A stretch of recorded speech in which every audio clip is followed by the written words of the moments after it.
Здравейте! 8 години и половина по-късно реших да стана член на библиотека тук.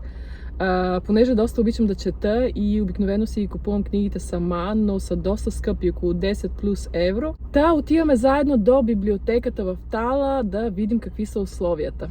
Паркирах, сега отиваме натам. Имам идея какви книги искам да взема, но не съм сигурна дали ще ги имат. Дори да ги нямат, планирам да се регистрирам. Естествено, всичко зависи и от цената. Нямам представа колко може да струва. Окей, трябва да минем от другата страна.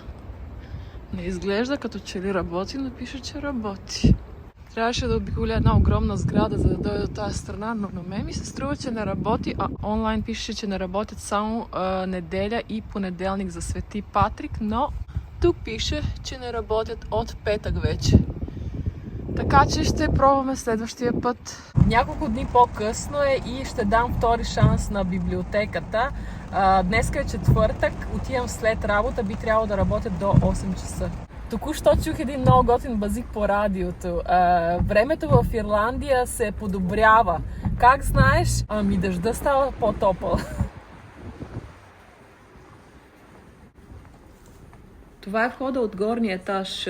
Тук повечето са компютри и може да използваш интернет, а книгите са на долния етаж. Има и няколко книжка, както виждате, но хайде надолу.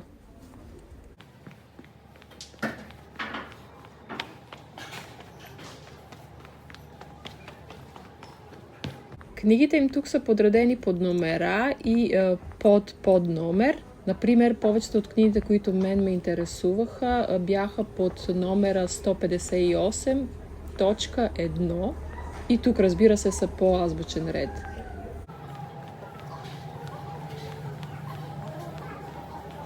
Hi, for registration? Yeah. I'll just bring it up. If you have a card in any public library in Ireland, it works here. Okay, just want to ask you how much it costs for one year? Is it yearly or? Public libraries, there's no fee to be a member. Really? No. You just have to register, show us proof of address or ID, photo ID, and that's fine. And then you can use it in any public library in Ireland. Okay. There's a photocopy, there's cost, but any events or anything that happen in the public libraries will be free of charge. Fantastic.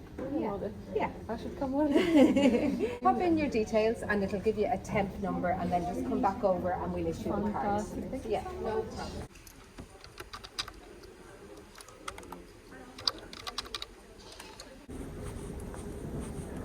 Now, you got the Number and yeah, perfect. check if you have some books later when Yeah. this is done. Grand. I'll actually you can check at the where you register. There's a catalogue there as well. Oh, so I check myself. You can Oh, check there. The only reason is just How many books I can take? you can have up to 12 items on a cart. For how long? Mostly issued for 3 weeks. 3 weeks. Okay. Sometimes some of these So reads better here take would less be because yeah. Some of these are like this collection here are short loans. They're for 10 days. They're kind of quick reads more or less.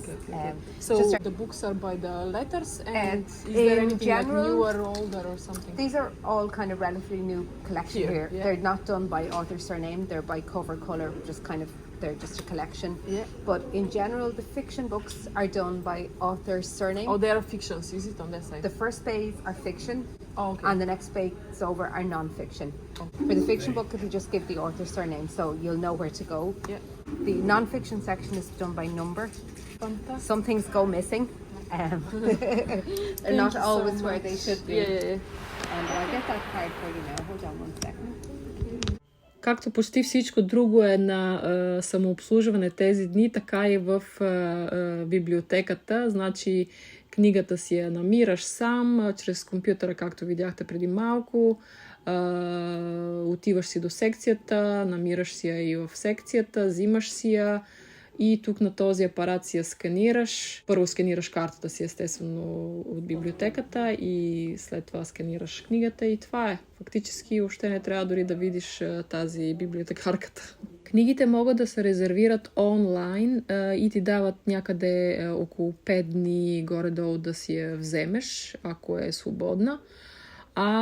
Също така може да се продължи времето онлайн. Например, значи взимаш книга на 3 седмици и искаш да си я продължиш. 1-2 дни преди това я продължаваш, няма никакъв проблем. Може да го направиш до 5 пъти онлайн, но не можеш да го направиш, ако някой вече друг е резервирал тая книга. Това ще го разбереш чак като решиш да я продължиш и видиш, че всъщност е резервирана, тогава ще трябва да си я върнеш, за съжаление. Изненадана съм всъщност, че е безплатно. На мен ми се струва, че в Хърватия се плащаше нещо годишно. Символично, разбира се. Как е в България? Плаща ли се нещо за библиотека?